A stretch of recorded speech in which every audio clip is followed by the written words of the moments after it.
TV 24 news ವಾಹಿನಿಗೆ ಸ್ವಾಗತ.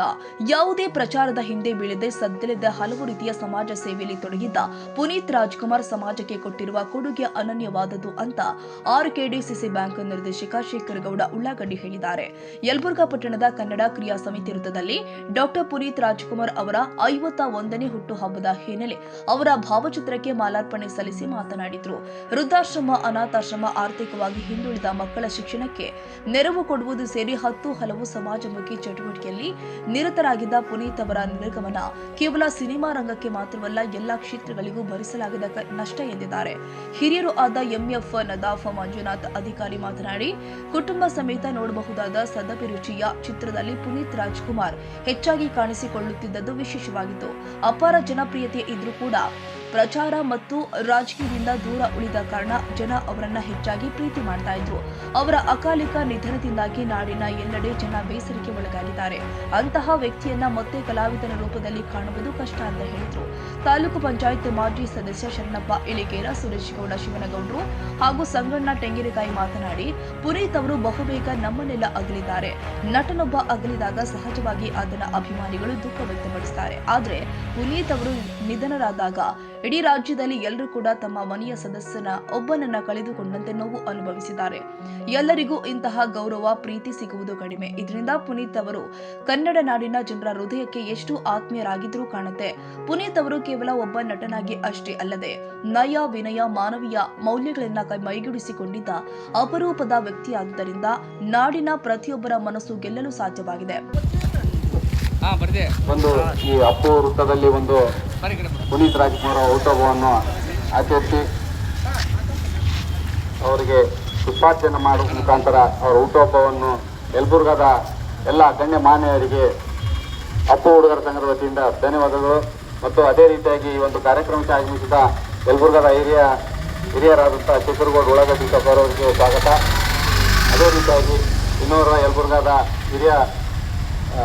ಹಿರಿಯರಾದಂಥ ಅವರ 51ನೇ ಹುಟ್ಟುಹಬ್ಬದ ಈ ಸಂದರ್ಭದ ಕಾರ್ಯಕ್ರಮದಲ್ಲಿ ಈ ಅಪ್ಪು ಯುವಕ ಸಂಘದ ಎಲ್ಲ ಪದಾಧಿಕಾರಿಗಳು ಹಾಗೂ ಇದರ ಗೌರವ ಅಧ್ಯಕ್ಷರಾದಂಥ ನಮ್ಮ ಯಲಬುರ್ಗಾ ಒಂದು ಕಲೆಗಳ ಬೀಡು.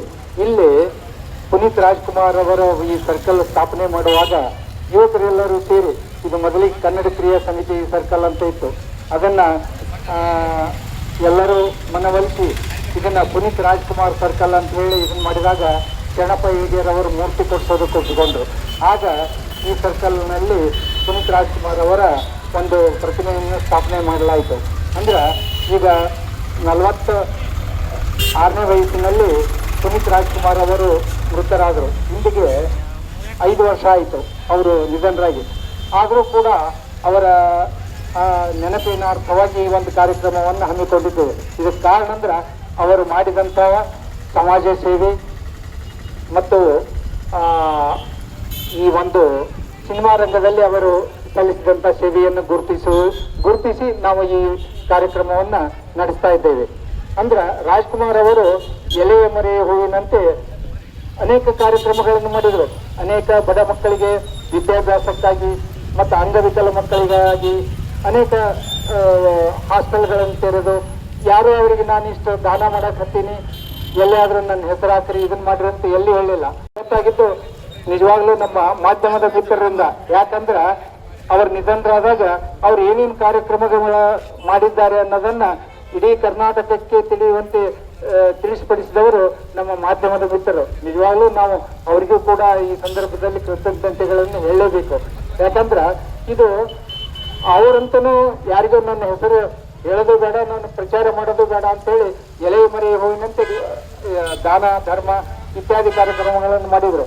ಆದ್ರೆ ಅದನ್ನ ಅವರ ನಿಧನ ನಂತರ ಹೆಚ್ಚಿಗೆ ಪ್ರಚಾರಕ್ಕೆ ಬಂದಿದ್ದು ಅಂದ್ರೆ ನಮ್ಮ ಮಾಧ್ಯಮದ ಮಿತ್ರರಿಂದ. ಅದು ಕೇವಲ ಧಾರ್ಮಿಕ, ಇದು ಅವ್ರು ಮಾಡಿದಂತ ಅದು ಒಂದೇ ಸೇವೆ ಅಲ್ಲ. ಇನ್ನು ಸಿನಿಮಾ ರಂಗದಲ್ಲಂತೂ ಬಹುಶಃ ಇನ್ನು ಕೆಲವು ದಿವಸ ಇದ್ರ ರಾಜ್ಕುಮಾರ್ ಅವರನ್ನು ಕೂಡ ಮರೆಸುವಷ್ಟು ಅವರು ಒಂದು ಉನ್ನತ ಮಟ್ಟಕ್ಕೆ ಹೋಗ್ತಿದ್ರು ಅಂತ ಹೇಳಿದ್ರೆ ತಪ್ಪಾಗ್ಲಿಕ್ಕಿಲ್ಲ. ಇವತ್ತು ಏನೇ ಕರ್ನಾಟಕದಲ್ಲಿ ಒಂದು ಹೆಸರಿದೆ ಅಂದ್ರೆ ಅದು ಡಾಕ್ಟರ್ ರಾಜ್ಕುಮಾರ್ ಅವರ ಒಂದು ಹಿರಿಮೆ. ಅವರಿಂದ ಅವರ ಮಕ್ಕಳು ಕೂಡ ಅದನ್ನು ಉಳಿಸಿಕೊಂಡು ಹೋಗಿದ್ದಾರೆ. ಅದೇ ರೀತಿಯಾಗಿ ಈ ನಮ್ಮ ಕರ್ನಾಟಕಕ್ಕೆ ರಾಜ್ಕುಮಾರ್ ಮನೆತನದ ಕೊಡುಗೆ ಅಪಾರ. ಅದನ್ನ ಅವ್ರ ಮಕ್ಕಳು ಕೂಡ ಉಳಿಸಿಕೊಂಡು ಹೋಗಿದ್ದಾರೆ. ಎಲ್ಲರೂ ಆ ಒಂದು ನೆನಪಿಗಾಗಿ ಈ ಕಾರ್ಯಕ್ರಮವನ್ನು ಇಡೀ ಕರ್ನಾಟಕದಾದ್ಯಂತ ಏರ್ಪಡಿಸಿ ಇದನ್ನ ಅವರನ್ನ ನೆನೆಸಿಕೊಳ್ತಾ ಇರೋದು ನಮಗೆಲ್ಲರಿಗೂ ಹೆಮ್ಮೆ ವಿಷಯ ಅಂತ ಹೇಳ್ತಾ ಈ ಸಂದರ್ಭದಲ್ಲಿ ಎಲ್ಲ ಯುವಕ ಮಿತ್ರರಿಗೆ ಧನ್ಯವಾದಗಳು. ರಾಜ್ಕುಮಾರ 51ನೇ ಹುಟ್ಟುಹಬ್ಬದ ಶುಭಾಶಯಗಳನ್ನು ಹೇಳಿ, ಸನ್ಮಾನ್ಯ ಡಾಕ್ಟರ್ ರಾಜ್ಕುಮಾರ್ ಅವರ ಇವರಲ್ಲಿ 1975ರಲ್ಲಿ ನಾನು PUC ಮುಗಿಸಿದ್ದೆ. ಅವಾಗ ಸನಾತನ ಸಿನಿಮಾದ ಇದೊಂದು ಸಣ್ಣ ಪಾಠ ಮಾಡ್ತಾ ಅವಾಗಿನಿಂದನ ಈ ಸಿನಿಮಾಕ್ಕೆ ನನಗೂ ಸ್ವಲ್ಪ ಪ್ರೀತಿ ಆಗ್ತಿತ್ತು. ನಾನು ಒಬ್ಬ ಸಿನಿಮಾ ಒಂದು ಲೆಕ್ಕದಾಗಿದ್ದೆ. ನಾನು ನಿಂಗೋಜಿ ಹಿರಣ್ಣರು ಹವ್ಯಾಸ ಕಲಾವಿದರು ನಾವು. ಯಾಕಂದ್ರೆ ಕೆಲವೊಂದು ಕಾರ್ಯಕ್ರಮ ಕಾಲೇಜ್ನಾಗ ಮಾಡ್ತಿದ್ವಿ ನಾವು. ಈಗ ಜಗನೂರು ಹೇಳಿದ್ರು ಎಲೆಮರಿಯ ಕಾಯಿ ಅಂತ ಇತ್ತಂತ ಡಾಕ್ಟರ್ ರಾಜ್ಕುಮಾರ್ ಬಂತನ ಬಗ್ಗೆ ಅಗ್ರಿ ಸಾರಸ್ಯವಾಗಿ ಹೇಳಿದ್ರು. ಅದ್ರ ಬಗ್ಗೆ ಹೆಚ್ಚಿಗೆ ಹೇಳಕ್ ಬರೋದಿಲ್ಲ. ನಾನು ಮಾತನಾಡಿಕೊಟ್ಟಂತ ಕನ್ನಡ 51ನೇ ಪುನೀತ್ ರಾಜ್ಕುಮಾರ್ ಹುಟ್ಟುಹಬ್ಬದ ಶುಭಾಶಯಗಳನ್ನು ತಿಳಿಸುತ್ತಾ, ಇವತ್ತಿನ ದಿವಸ ಈ ಸರ್ಕಲ್ಗೆ ಎಲ್ಲರೂ ಯುವಕರು ಸೇರಿ ಒಂದು ಪುನೀತನ ಒಂದು ಮೂರ್ತಿಯನ್ನು ಮಾಡಿದ್ದು ಒಳ್ಳೆ ಒಂದು ಬೆಳವಣಿಗೆ. ಅದಕ್ಕೋಸ್ಕರ ಈಗ ಈ ಕಲಾವಿದರನ್ನು ಗುರುತಿಸ್ಬೇಕಾದ್ರೆ ಅವರು ಕಲೆ ಹೆಂಗಿರ್ತದೆ ಏನು ಅನ್ನೋದನ್ನು ನೋಡಿಕೊಂಡು ಅವರು ಡಾಕ್ಟರ್ ರಾಜ್ಕುಮಾರ್ ಅವರು ಇದನ್ನು ಕನ್ನಡಕ್ಕಾಗಿಯೇ ಅವರು ಸಾಕಷ್ಟು ಹೋರಾಟ ಮಾಡಿದರು. ಇವರು ಕೂಡ ಪುನೀತ್ ಅವರು ಕೂಡ ಕನ್ನಡ ರಾಜ್ಯೋತ್ಸವದಲ್ಲಿ ಯಾವುದೋ ಜನ್ಮ ದಿನಾಚರಣೆ ಕಾರ್ಯಕ್ರಮದಲ್ಲಿ ಭಾಗವಹಿಸಿರ್ತಕ್ಕಂಥ ಬಿಸಿಲು ಭಾಳ ಐತೆ, ಅವರು ಇವ್ರ ಹೆಸರು ಹೇಳೋದಿಲ್ಲ. ಈ ಒಂದು ಕಾರ್ಯಕ್ರಮದಲ್ಲಿ ಭಾಗವಹಿಸಿರ್ತಕ್ಕಂಥ ಎಲ್ಲ ಗಣ್ಯಮಾನ್ಯರೇ, ವಿಶೇಷಕ್ಕಂದ್ರೆ ರಾಜ್ಕುಮಾರ್ ಅವರು ಮನಸ್ಸು ಮಾಡಿದ್ರೆ ಅವರು ಎಂದೋ ಈ ರಾಜ್ಯದ ಮುಖ್ಯಮಂತ್ರಿ ಆಗ್ಬೋದಾಗಿತ್ತು. ಆದ್ರೆ ಅದಕ್ಕೆ ಹೋಗ್ಲಿಲ್ಲ. ಅವರು ಏನು ಉಳಿಬೇಕು, ಕನ್ನಡ ಉಳಿಬೇಕು ಅನ್ನೋ ಒಂದು ಏನು ದಯೆ ಇತ್ತು. ಆ ಕನ್ನಡ ಒಳ್ಳೆ ನಟ ಅನ್ನೋದು ಗೊತ್ತಿತ್ತು, ಒಳ್ಳೆ ಅತ್ಯುತ್ತಮ ನಟ ಅಂತ ಎಲ್ಲರಿಗೂ ಗೊತ್ತಿತ್ತು. ಆದ್ರೆ ಅವರು ಮಾಡುವಂತ ಕೆಲಸ ಬಹಳ ಜನರಿಗೆ ಗೊತ್ತಿದ್ದಿಲ್ಲ.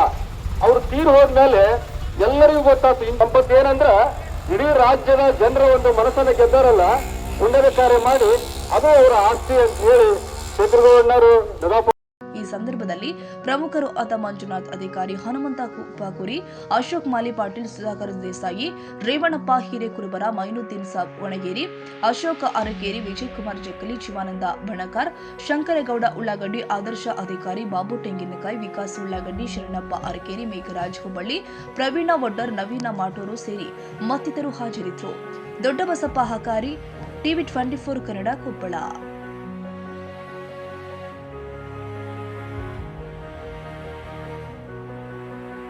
ಕನ್ನಡಿಗರ ಮೆಚ್ಚಿನ ನಿಮ್ಮ ಟಿವಿ 24 ಕನ್ನಡ ನ್ಯೂಸ್ ವಾಹಿನಿ ಇದೀಗ ಟಿವಿಯಲ್ಲಿ ಲಭ್ಯ.